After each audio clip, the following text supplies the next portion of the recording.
हिमालय की बर्फीली चोटियों में बसा केदारनाथ धाम भगवान शिव का धाम है।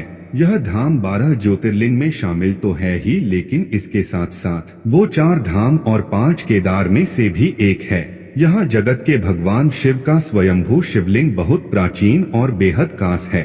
शिव पुराण में इस बात का जिक्र है कि जो भी भक्त केदारनाथ आते हैं उन्हें निश्चित ही स्वर्ग की प्राप्ति होती है और इसी जन्म में उन्हें उनके सभी पापों से भी मुक्ति मिल जाती है।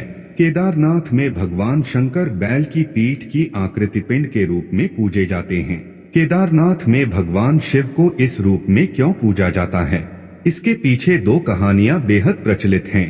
पहली कहानी के अनुसार कहा जाता है कि महाभारत का युद्ध जीत जाने के बाद पांडव अपने भाइयों की हत्या के पाप से मुक्ति पाना चाहते थे। पांडव इस पाप का प्रायश्चित करने से पहले देवों के देव महादेव का आशीर्वाद लेना चाहते थे, लेकिन भगवान शिव महाभारत के युद्ध से ही इस कदर नाराज थे कि वो पांडवों से मिलना भी नहीं चाहते थे। जब भगवान शिव की नाराजगी से अनजान पांडव शिव जी का आशीर्वाद लेने काशी पहुँचे तो भगवान शिव काशी छोड़कर हिमालय में चले गए।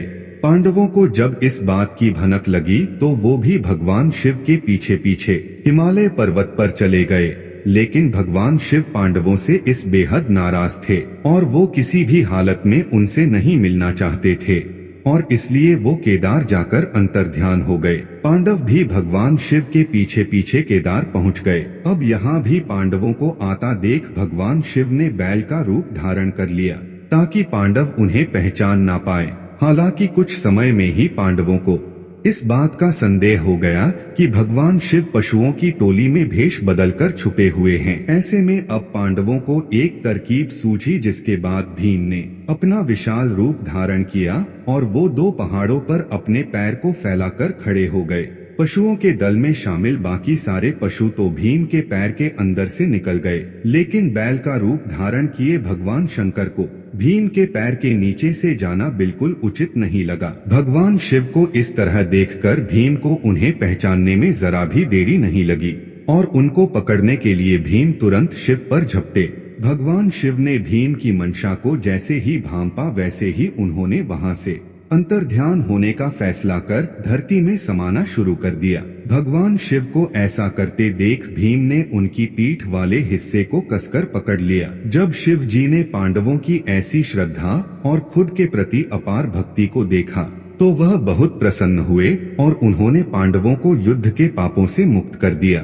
कहा जाता है कि उसी समय से भगवान शंकर बैल की पीठ की आकृति पिंड के रूप में श्री केदारनाथ में पूजे जाने लगे हैं। पशुपतिनाथ मंदिर में बैल के अगले हिस्से की पूजा की जाती है और केदारनाथ में पिछले हिस्से की पूजा की जाती है। भगवान शिव जब बैल के रूप में धरती में समा रहे थे तो उस समय उनके सिर का भाग नेपाल में निकला था, जिसकी पूजा पशुपतिनाथ के रूप में होती है। भगवान शिव की भुजाएं तुंगनाथ में निकली, उनका मुख रुद्रनाथ में, उनकी नाभि मदनदेश्वर में और उनकी जटा कल्पेश्वर में प्रकट हुई। इन सभी को सम्मिलित रूप से पंचकेदार के नाम से भी जाना जाता है। भगवान शिव के केदारनाथ के इसी अनोखे रूप की एक और कथा कही जाती है, जिसके अनुसार हिमालय के केदार श्रृंग पर भगवान विष्णु के अवतार कहे जाने वाले महातपस्वी नर और नारायण ऋषि तपस्या करते थे। एक बार उनकी इसी आराधना से प्रसन्न होकर भगवान शंकर उनके समक्ष प्रकट हुए और उनके प्रार्थनानुसार ज्योतिर्लिंग के रूप में सदा वास करने का वरदान दिया। यह जगह केदारनाथ पर्वतराज हिमालय के केदार नामक श्रृंग पर स्थित है। दोस्तों, हमारी कहानी कैसी लगी कमेंट करके जरूर बताएं और हमारे चैनल को सब्सक्राइब जरूर करें और लाइक भी करें।